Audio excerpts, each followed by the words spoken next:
सांग माने Lakshmi Prince of love को आपण माने समस्त को स्वागत अछि। आज रेसिपी होची सोरिष चिंगुड़ी झोल। चलंतु देखिबा।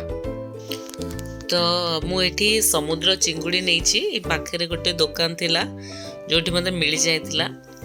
तो समुद्र चिंगुड़ी नेकी ताकू नाना बहुत भला भी बाछि दोछि। तो बाछि देला परे भला भाबे ताकू धोई किरी लूण हळदी गोळेई किरी ताकू हमें भाजिबा। ठीक अच्छे आपण स्वाद अनुजाई लुण हलदी भल भाव गोलेबे। तो ताकू तापर आमे भाजिबा। भाजिबा आपण तेल नहीं पारे मैंने सोरिष तेल ही मु बेसी यूज करे। तो सोरिष तेल सहित ये बहुत बढ़िया थाए। तो आमे ताकू भल भाव भाजी देकी तापर तार आमे तरकारी बनेबा। एठी तेल ताती आसलानी। तो आमे सबुतक चुंगुड़ी एकाठी पकईदबा। चुंगुड़ी सहित भांगिबा बा गुंड हो बेसी संभावना न थाए। तो आमे सबुतक चुंगुड़ी एकाठी पकईकी ताको भल भाबे भाजीदबा। तो भाजी सारला परे तार मसला प्रस्तुत करिबा।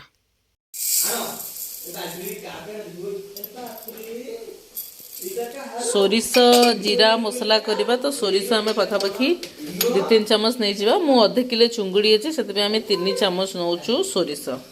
सोरिष सहित जीरा भी पकईदबा आमे 2 चम्मच 3 चम्मच।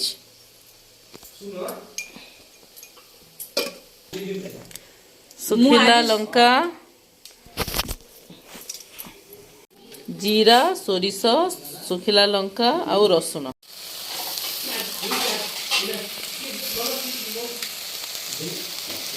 बा चुंगुड़ी भजार की बास्ना पूरा घर महकिलानी। किए खाइब आम चुंगुड़ी भजा। ई ना चुंगुड़ी भजा खाई। चुंगुड़ी भजा खाई। हाँ यमी चुंगुड़ी भजा।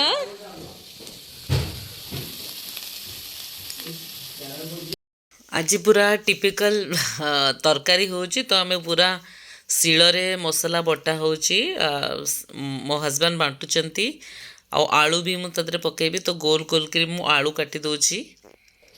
आलू टमाटो धनिया पत्र सब आमे काटिकी रखी देछु। जीवा आमे तरकारी करिया पे। आपण मान चाहेले आंबुलो भी पकई पारिबे।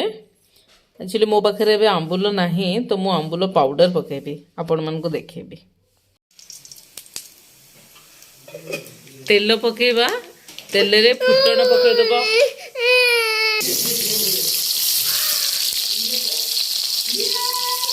फुटण पर आलू पकई देबा। आलू पकई के ताको टिके भाजी देबा सब भला रे।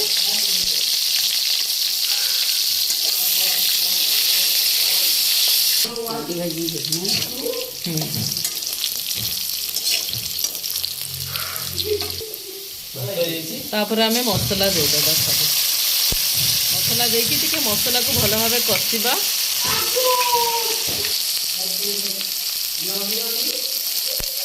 लुण स्वाद अनुजाई पकेबे जतिक दरकार आपको। जी अधिक खाऊे अस लुण अधिक बिल्कुल भी ठीक नुहे। तेणु मॉडरेट करी पकेबे जतिक आपको दरकार।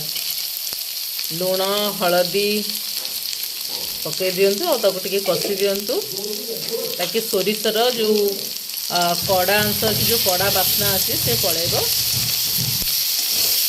वाह मत तो ये बढ़िया बास्ना है।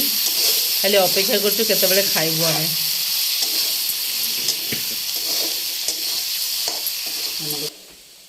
एठी मामू भाड़जीकर बॉल खेल चली और चुंगुड़ी खिया चलची। ई ना करो चुंगुड़ी खिया। टमाटो पकई दिंतु आमे किछि मसला काढ़ी देलु एठी।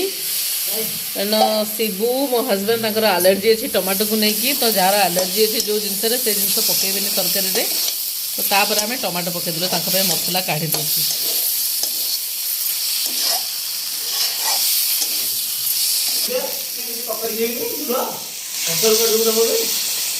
खाई कषि सारिया परे भला भाबे पानी दे दिंतु। जेतिकी दरकार आपको सेतिकी पानी दे देबे।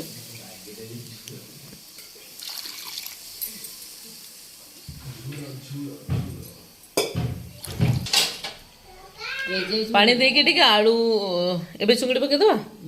ठीक पानी देला परे चुंगुड़ी देकी टिके तापर ताको घोड़े देबा ताकि चुंगुड़ी पानी आउ मसला पूरा भल भावे मिसी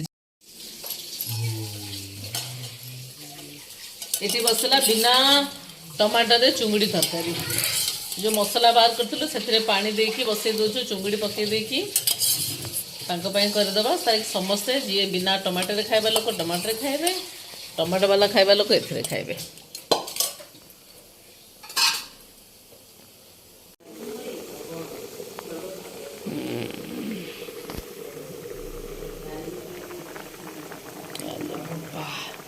पंद्रह 20 मिनिट हो जाइए तो टिके देखी नबा आलू सीझीगला ना नहीं। मते सोरिष सहित माछ आउ चुंगुड़ी माने बहुत बढ़िया लगे तो मु बहुत समय रे सोरिष मसला कहे कारण से आमको बहुत तेल कम मसला भी यूज करिया को पड़े जोटा कि देह पाए भी बहुत बढ़िया और पार्टी पाए तो जानिकी ही बहुत टेस्टी थाए।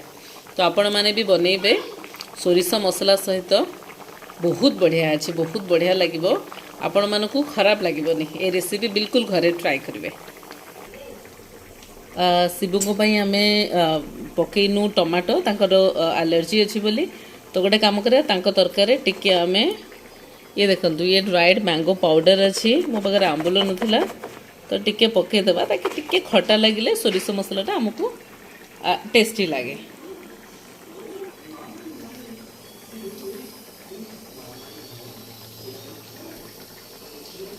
दीटा की तरकारी आमर हो गलानी आ गोटे 5 मिनिट नबा टिके भल भाव आलू टिके सीझीगला ताको आमे काढ़ीदेबा।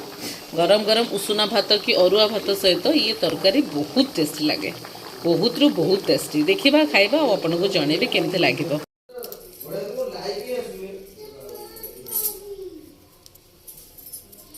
धनिया पत्र पकईदबा धनिया पत्र तो भारतीय खाइबारे पूरा कंपलसरी थाए तो लास्ट को धनिया पत्र पकईकी ताको आपण माने आपण गेस्ट मानकू आपण घर लोकंकू समस्त परसंतु।